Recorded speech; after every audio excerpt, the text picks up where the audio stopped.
আপনি কি কখনো এমন স্বপ্ন দেখেছেন যেটা জেগে ওঠার পরও মন থেকে বের করা যায় না? এমন স্বপ্ন যেটাতে শান্তিও ছিল, আবার নীরব বার্তাও। কখনো কখনো আল্লাহ তার বান্দাকে ভাষায় নয় বরং স্বপ্নে কথা বলেন। সেই বান্দা যে দিনভর সবর করে, রাতগুলোতে আল্লাহর কাছে মনের কথা বলে। যখন তার মনের কথা মুখ থেকে বাহিরে আসে না, তো আল্লাহ তাকে দেখিয়ে বুঝিয়ে দেন। শুধুমাত্র দৃশ্য হয় না, এটা রুহের ভাষা হয়। আর যখন স্বপ্ন মুমিনকে দেখানো হয়, তো সেই স্বপ্ন কখনোই সাধারণ হয় না। নবী করিম সাল্লাল্লাহু আলাইহি সাল্লাম বলেছেন, স্বপ্ন নবুয়তের 46 ভাগের 1 ভাগ, অর্থাৎ নেক স্বপ্ন আল্লাহর বার্তার একটা নিদর্শন হয়।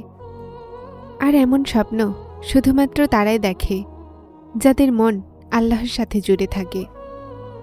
কখনো আল্লাহ তার নিকটতম বান্দাদেরকে সুখবর দেন, আর কখনো সান্ত্বনা যে আমি তোমার সাথে আছি। এটাই স্বপ্নের আসল রহস্য। কখনো তুমি ভাবো যে তোমার দোয়াগুলো কখন কবুল হবে, কখনো তুমি ক্লান্ত হয়ে যাও বারবার চাইতে চাইতে। তারপর একদিন একটা স্বপ্ন আসে যেখানে তুমি নিজেকে নামাজ পড়তে দেখো। যদি তুমি স্বপ্নে নিজেকে নামাজ পড়তে দেখো, তাহলে বুঝে নাও যে এটা খুব নেক আলামত। এটা এই কথার সুখবর যে আল্লাহ তোমার ইবাদতে রাজি আছেন। এটা মানে এই নয় যে দোয়া জলদি কবুল হয়ে গেল, বরং এটা মানে এটা অবশ্যই যে আল্লাহ তোমার কথা শুনে নিয়েছেন। আর যখন আল্লাহ শুনে নেন, তো কবুলিয়তে দেরি করেন না। কখনো কখনো স্বপ্নে কোরআন পড়তে দেখা যায়। এমন স্বপ্ন রুহের শান্তির নিশানি। এটা এই কথার নিশানি যে আপনার মন আল্লাহর কালামের নিকটে এসে গেছে। কোরআন সেই সম্পর্ক যখন মানুষ আর আল্লাহর মাঝামাঝি আলো পয়দা করে। যদি আপনি স্বপ্নে নিজেকে কোরআন পড়তে দেখেছেন, তো এই স্বপ্ন আপনাকে এটাই বলছে যে আল্লাহ আপনার মনকে তার নূর দ্বারা পরিপূর্ণ করছেন। এমন স্বপ্ন কখনোই সাধারণ হয় না। আর তারপর কিছু স্বপ্ন এমন হয় যা মনের মাঝে আশা জাগিয়ে দেয়। যেমন স্বপ্নে কাবাকে দেখা। এটা সেই মুহূর্ত যখন রূহ তার শান্তি খুঁজে নেয়। যদি কখনো আপনি স্বপ্নে কাবা দেখেন, তাহলে বুঝে নিন এটা আল্লাহর তরফ থেকে সালাম। এটা এই কথার ইশারা যে আল্লাহ আপনার ওপরে অসন্তুষ্ট নয়, বরং তিনি চান যেন আপনি তার আরও নিকটে আসেন। এটা সুখবরের পয়গাম, কিন্তু এর মানে এই নয় যে জলদি সব দোয়াগুলো পূরণ হয়ে যাবে, বরং এটা যে কবুলিয়তের দরজাগুলো খুলে গেছে। কখনো কখনো আল্লাহ আমাদেরকে স্বপ্নের মাধ্যমে সুসংবাদ দেন, কেননা তিনি জানেন যে আমাদের দোয়াগুলোর শব্দ থেমে গেছে আর আমাদের মন এখন কোনো নিশানির মুখাপেক্ষী।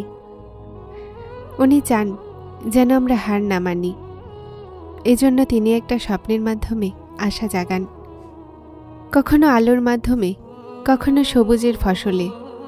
যখন আপনি স্বপ্নে আলো দেখেন অথবা আপনি আলো থেকে অন্ধকারের দিকে যান, তো এটা একটা বড় নিশানি। এটা বলে যে আপনার রাস্তা এখন আলোকিত হতে চলেছে। আল্লাহ আপনাকে অন্ধকার থেকে বের করে তার নূরের দিকে নিয়ে যাচ্ছেন। এই স্বপ্নগুলো করবে ইলাহের নিশানি হয়। আল্লাহ ওই বান্দাগুলোকে এই নিশানি দেখান যাদের মন এখনো তার উপরে বিশ্বাস রাখে। যদিও দুনিয়া বদলে যাক, তবে বন্ধুরা, প্রতিটা স্বপ্ন সত্য হয় না। এই কথা আমাদেরকে নবী পাক নিজে বুঝিয়েছেন। তিনি বলেন, স্বপ্ন 3 রকমের হয়। একটা আল্লাহর পক্ষ থেকে, একটা শয়তানের পক্ষ থেকে, আর একটা মানুষের নিজের ভাবনা থেকে। এজন্য প্রতিটা স্বপ্নের তাবিরে তাড়াহুড়া করা উচিত নয়। কিছু স্বপ্ন আমাদের সারাদিনের কাজকর্মের খেয়াল হয়। কিছু কিছু স্বপ্ন এমন হয় যেগুলোতে মন বলে আর আল্লাহ জবাব দেন। এই স্বপ্নগুলোই আসল স্বপ্ন হয়। আর যদি সেই স্বপ্ন বারবার দেখা দেয়, তাহলে বুঝে নিন আল্লাহ আপনার সাথে কথা বলছেন। দেখো, স্বপ্ন সবসময় তারাই দেখে যাদের অন্তরে আল্লাহর জন্য সততা থাকে। কেননা আল্লাহ জানেন যে কে তার সাথে কথা বলছে আর কে শুধুমাত্র জবান থেকে চায়। সবরকারীরাই কেবলমাত্র সফলতা পায়। আল্লাহ তাদের অন্তরে শান্তি দিয়ে দেন। কখনো স্বপ্নে আলো দেখান, কখনো শান্তি, কখনো সিজদা, কখনো কোরআন। আর এইসব নিশানিতে আল্লাহ আপনাকে ভোলেননি। তিনি আপনার দোয়াগুলোকে দেখছেন, আপনার অশ্রু শুনছেন, আর আপনাকে আস্তে আস্তে তার রহমতের দিকে ডাকছেন। কখনো কখনো স্বপ্ন শুধুমাত্র স্বপ্ন হয় না, এগুলো ছোট ছোট ইশারা হয় যা আল্লাহ তার বান্দাগুলোকে দেন। একটা নরম ইশারা যা মনকে ছুঁয়ে যায়। আজকে এমন কয়েকটা নিশানিগুলো বলবো যা আমাদেরকে বলে যে স্বপ্ন আল্লাহর ভালোবাসার নিশানি। নিশানি নম্বর 1, যদি আপনি স্বপ্নে দেখেন যে পানির কিনারায় দাঁড়িয়ে আছেন অথবা পানি প্রবাহিত হচ্ছে আপনার সামনে দিয়ে, তাহলে এটা আলামত যে আল্লাহ আপনার মনকে পরিষ্কার করছেন আর আপনার জীবনে শান্তি আসতে চলেছে। নিশানি নম্বর 2, যদি আপনি স্বপ্নে সূর্য অথবা আলো দেখেন, এটা আল্লাহর সন্তুষ্টির আলামত। এটা বলছে যে আল্লাহ তোমার মনের কথা জানেন, তিনি দেখছেন তোমাকে, তোমার সবরের মধ্যে বরকত দিচ্ছেন। এই স্বপ্ন আমাদেরকে মনে করায় যে অন্ধকারের পরে আলো অবশ্যই আসে। নিশানি নম্বর 3, যদি স্বপ্নে আপনি নিজেকে পাখির মতো উঠতে দেখেন, তো এটা এই কথার নিশানি যে আল্লাহ আপনার মন থেকে ভয় দূর করে দিয়েছেন আর আপনাকে তার রহমতের দিকে ডাকছেন। পাখির মতো ওরা স্বপ্নে মুক্তি, আল্লাহর রহমত আর মনের শান্তির আলামত।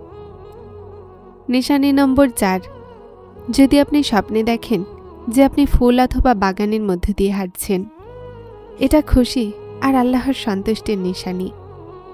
এই নিশানি বলে যে আল্লাহ আপনার দোয়াগুলোর নিকটে আর আপনার মনের চাওয়াগুলো পূরণ করতে চলেছেন। এটা ছোট একটা ইশারা হয়, সবর করো, জলদি খুশি পাবে। স্বপ্ন আমাদেরকে সবসময় একরকম বার্তা দেয় না। আল্লাহ কখনো কখনো মনের পরিস্থিতির অনুযায়ী, মানুষের পরিস্থিতি অনুযায়ী ছোট ছোট ইশারা পাঠান। এই ছোট ইশারা আমাদেরকে আশা, ভরসা আর মনের সান্ত্বনা দেয়। কিছু স্বপ্ন আমাদেরকে এটা বলে যেন আমরা আমাদের পরিস্থিতিকে আল্লাহর হাতে ছেড়ে দেই। এই স্বপ্নগুলো আমাদেরকে মনে করায় যে আমাদের দোয়াগুলো, ঈমান আর নেক কাজ আল্লাহর সামনে সবচেয়ে বড় শক্তি।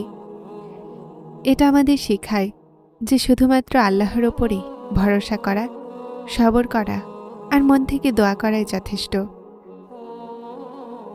যারা চ্যানেলটিতে নতুন এসেছেন তারা হেদায়েত চ্যানেলটি সাবস্ক্রাইব করে আমার সাথে থাকুন এবং অবশ্যই ভিডিওটিকে লাইক শেয়ার করবেন। আসসালামু আলাইকুম।